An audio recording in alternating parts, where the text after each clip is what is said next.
ওই মানুষদেরকে আহ্বান জানাই যে আপনি যে গড়ছাড়া হয়েছেন নেতাদের এই কারণে 12 তারিখে আপনার সামনে সুযোগ এসেছে। আপনি তো ওই জমিদারকে কিছু বলতে পারবেন না।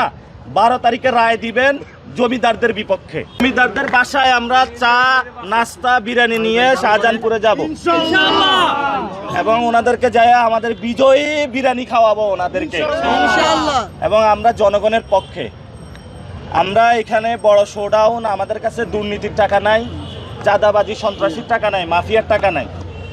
আমরা হলো মসজিদে নামাজ পড়ি, মানুষের সাথে কথা বলি, মা বোনদের কাছে যাই।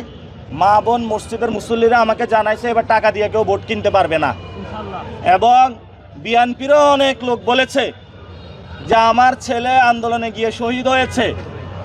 এই যারা জমিদারি কথা বলে, যারা আমাদেরকে নিপীড়ন করেছে, আমরা যখন আন্দোলনে গিয়েছিলাম, আমরা যখন মানুষকে নিয়ে এই পল্টনে পুলিশের গুলি খেয়েছিলাম, আর তারা তখন গুলশান বিভিন্ন জায়গায় বিভিন্ন আওয়ামী লীগের নেতাদের সাথে তারা বন্দোবস্ত করেছিল এবং নেগোসিয়েশন করেছিল, যার কারণে বিএনপির লক্ষ লক্ষ মানুষ ঘরছাড়া হয়েছে।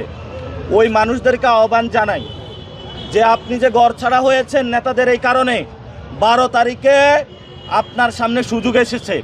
আপনি তো ওই জমিদারকে কিছু বলতে পারবেন না। 12 তারিখে রায় দিবেন জমিদারদের বিপক্ষে।